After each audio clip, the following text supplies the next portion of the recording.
What is going on, the Overemployed Army? Check out the Overemployed Masterclass where we teach you how to become and how to stay overemployed. There's over 2 hours of video modules in that masterclass where we provide you with guidance and tips. Also, check out the one-on-one program where we help you personalized support to become overemployed. And now let's get into the video. So for this video, I want to talk about social meetups with your team. So occasionally, if you notice, if you've had a remote job before, oftentimes your team or your manager will encourage occasional, maybe once a month, maybe every 3 months, maybe every 6 months, maybe never, but sometimes they'll encourage meetups with your team.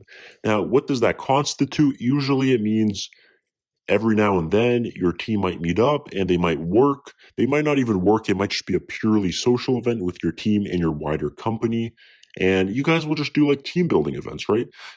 I'm guessing usually there's food, sometimes there's games, and sometimes it's just food and work, like you'll just complete work together like you normally would have in an office environment, assuming you're working in office, Obviously you're a remote worker, but sometimes they try to simulate the office work just to kind of build that team communication and relationship. Now, how do you approach this? So I've had a lot of questions about this on what to do when your team asks for this. Now, I might provide some guidance here that's kind of contrary to other people in the overemployed space, whether what they'd say. So what I actually recommend is you attend these. So if this doesn't happen way too, like obviously there's limits. Like if your team's trying to push this for every other week or every month, at that point, that's almost hybrid work, right? So I kind of discourage that. But let's say it's every 3-6 months or whatever on that time period where it's barely noticeable, right? It doesn't really affect you.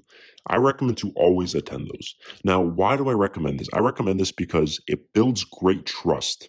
And great trust is very important when you're overemployed, because if you don't have that trust, it's much harder for you to have that level of flexibility within your companies, within your jobs. If you need to miss a meeting, they'll be much more accommodating of that if you've already built that trust with your team. And when you meet people in real life, you always build more trust. You'll build that relationship that's much harder to build over just a Zoom call, over remote work, right? And the other reason is this doesn't happen that often, right? So let's say it only happens every 3 or 6 months. Maybe you have to take one sick day at your other company. That's fine, right? No one's going to bat their eye of you taking a sick day. Now, obviously, there are things you have to watch out for, and that's what I'm going to mention right now. So maybe your team at your company is posting a lot of things on social media.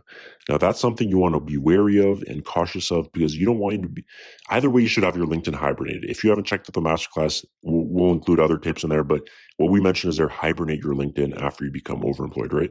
So you don't want to be able to be tagged on social media with your team being like, hey guys, look at the social event we've had. We had great success today and we had so much fun at I'm overemployed, right? You don't want to be tagged there because then your other company could see that. Now, if that does happen, simply leave a note at the person posting that, hey, I don't really feel comfortable being posted on social media. And 99.9999999% of the time, they'll never have an issue with that, right? That's a very normal request of you not wanting to be posted on social media without your consent. So other than that, you'll be perfectly fine. Just attend those. You'll build that trust. You'll build that relationship. And honestly, you might have a lot of fun. We work remote a lot and sometimes it gets boring, Obviously, you don't need to do this. We don't have to have fun to make a lot of money, but, it's nice to let loose a little bit now and then. And you might find that you actually enjoy these events. So don't be scared of doing these. Take advantage of them. They can actually be very beneficial, like I mentioned, because you build trust, and they're not actually that harmful at all because you can always take sick days at your other company or personal days, whatever you have. So if you guys have experienced this or if you've done this before in the past, I want you to leave your comment down below. Remember to subscribe to the channel, like the video, and I will see you guys next time.